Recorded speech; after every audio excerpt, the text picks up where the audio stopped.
আসসালামু আলাইকুম। আজকের ভিডিওর মূল টপিক হচ্ছে অতি চালাকের গলায় দড়ি।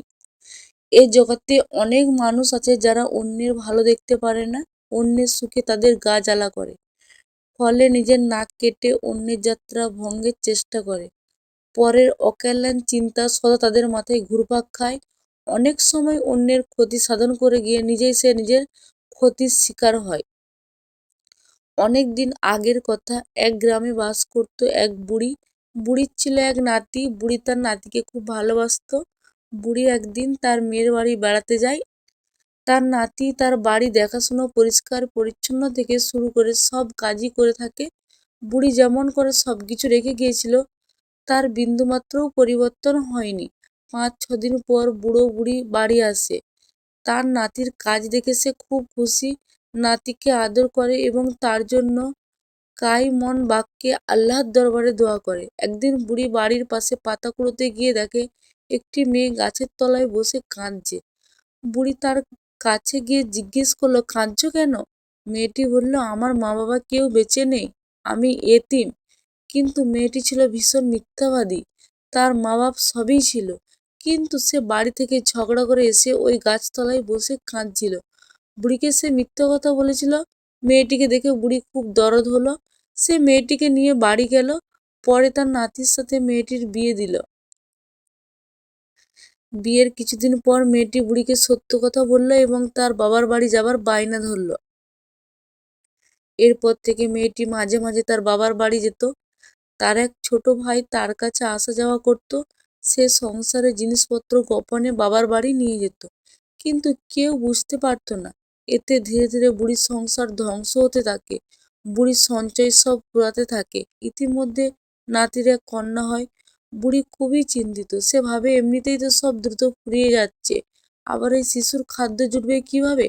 তার নাতি খুব কাজ করে, কিন্তু অভাব দূর হয় না।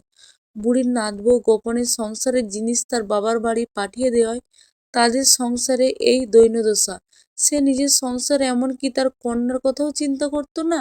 এদিকে তার মেয়েটি বড় হতে থাকে। সে অনেক চালাক চতুর। একদিন বুড়ি একটা কাপড় বাজার থেকে কিনে নিয়ে এনে ঘরে তুলে রাখে। বুড়ির নাতবউ তা দেখে ফেলে এবং মনে মনে ভাবে, তার ভাই আসলে তার বাবার বাড়ি পাঠিয়ে দিবে। কিন্তু সেদিন তার ভাই আসেনি। তাই সে তার মেয়েকে বলল, মা, তুমি তোমার নানার বাড়ি যাও এবং এই শাড়িটা তোমার নানিকে দিয়ে এসো। মেয়ে বলল, এটা তো বড় মায়ের শাড়ি। মেয়েকে ভুলিয়ে ভুলিয়ে নাতবউ শাড়িটি বাবার বাড়ি পাঠিয়ে দেয়। বুড়ি এসে দেখে তার কাপড়টি নেই। তখন সে অঝরে কাঁদতে থাকে। মেয়েটি এসে জিজ্ঞেস করে, বড় মা, তুমি কাঁদছো কেন? বুড়ি সব খুলে বলল। মেয়েটি বলল, আমাকে ক্ষমা করো। অতঃপর সে সব কথা বলে দেয়। এভাবে সংসারে বিভিন্ন জিনিস খোয়া যাওয়ার উৎস কারণ বুড়ির কাছে স্পষ্ট হয়ে যায়। সে তার নাতি আসলে সব খুলে বলে। আড়ালে বুড়ির নাতবউ শুনে ফেলে। বুড়ির নাতি তখন তার বউকে মারধর করে, তাকে শাসন করে, তার এই কাজের জন্য যার পর নাই উচ্চারণ করে।